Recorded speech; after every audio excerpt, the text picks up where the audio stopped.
Laker Look Ahead, a brand new video series on WNYOsports.com discussing the Oswego State Lakers men's hockey team. I'm Mike Tanzini alongside Connor Corcoran. Pleasure to have you here with us today, Connor. Mike, good to be here as always. Well, let's talk about last week's game in Morrisville. Oswego winning 9-2 on Friday night and then picking up a 5-3 victory on Saturday. Certainly almost two different teams that we saw last weekend, Connor. Yeah, the Lakers really surprised there by the Mustangs in that Saturday night matchup, a 5-3 win for the Lakers. A come from behind win. The Lakers at one point they're trailing 3-1. Not the way you want to be playing on visiting ice, but that Friday night, really an offensive showdown for the Lakers, a 9-2 victory, and Saturday that comeback win. Maybe the biggest thing on that Saturday night win was the 5-on-3 penalty kill that lasted for over 2 minutes. Really killed by Morgan Bonner, David Titanic, and Bobby Gritsakis, and then also Justin Gilbert between the pipes. Well, another thing to consider, too, Mike Montagna picking up, I believe, 5 points in that game on Friday night in the 9-2 victory. But like we said, a much closer contended game on Saturday. Morrisville came out on their senior night and thought that they were going to come away with the victory for a couple minutes there, Connor. Yeah, really got started with Jordan Cavarlo, really opening the scoring about, I think it was 30 seconds in there, beating Matt Zawadzki on a backhand blocker side. Really setting the stage for Morrisville to kind of run away with it a little bit there. On their senior night, their one senior, the netminder, senior goaltender, Chris Azzano, played really on top of his head, making some great saves for the first 2 periods, and then after that second period, from the Bonton goal forward off the face-off win for the Lakers, wheels started to come off slowly but surely for the Mustangs and really set the Lakers to walk away out of Morrisville with 4 points. Well, he did have a great performance on his senior night, but Alex Bonton, we just briefly talked about that goal. One of the strangest goals that I've ever seen, Connor, really, right off of the face-off. It kind of soaked all the way back into the crease and somehow snuck between Nazaro. Yeah, five goals on this season for Bonton. Bonton and Montagna really being assist machines. Montagna leading that career with 18 and Bonton with 16. So those guys are almost going neck and neck for one another in the assist department. Both guys getting time on the power play, and Bonton really hasn't found the back of the net as much as he probably liked this season. But his name's been on the score sheet nonetheless, and I'm sure he would take that all weekend here with Geneseo and Brockport. Now, this Friday night, Oswego will host Geneseo on Valentine's Day. No love lost between these two teams. Oswego losing that one 7-4 on the road.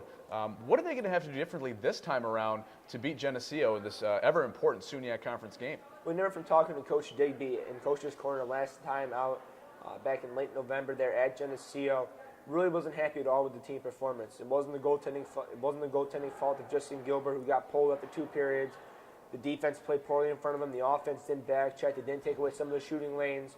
So really a bad team game, really. I'm sure the Lakers will correct that going forward for Friday night's matchup. We've seen them play great defensively, even giving up the 3 goals at Morrisville last Saturday night. They still, it's only ranking, only giving about 2.19 goals per game this season on the Lakers' defense.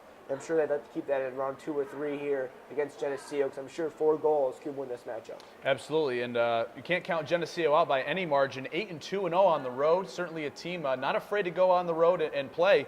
They've been impressive so far this season. A 16-5-0 record. Oswego 15-4-2.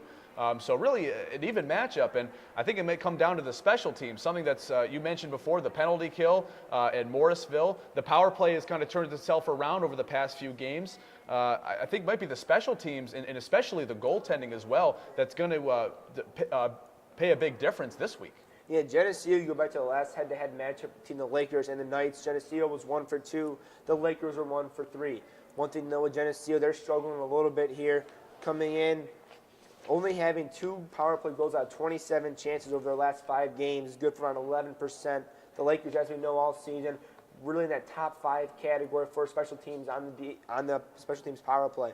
But the PK for Geneseo also been pretty good this season, 78.9% kill rate. Lakers at an 83.3% kill rate. So, really special teams will be the backbone of this game, who walks out of here with the 2 points. Because we know second place is on the line, even though the Lakers are down 3 points to number 2 ranked Knights. 2 points can really make a huge difference going forward, especially with Geneseo on the road this weekend, traveling to Cortland Saturday night, and the Lakers at home for their senior night Saturday night against Brockport. Well, just as you mentioned, Oswego will host Brockport on Saturday night. Brockport 7th in the SUNYAC Conference. Last time out, Oswego defeated them 4-0 thanks to a Matt Zawadzki shutout. But certainly both teams looking different this time around.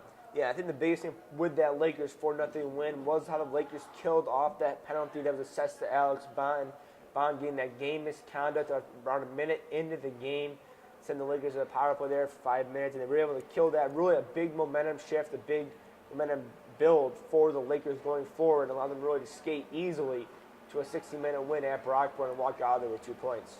Well, Friday night, Oswego plays Geneseo, and Saturday night they'll play Brockport right here in the Campus Center Ice Arena. If you want game recaps and highlights, you can log on to WNYOsports.com, and you can watch Laker Look Ahead every Thursday on WNYOsports.com as well. I'm Mike Tanzini. He's Connor Corcoran. Thank you very much for watching.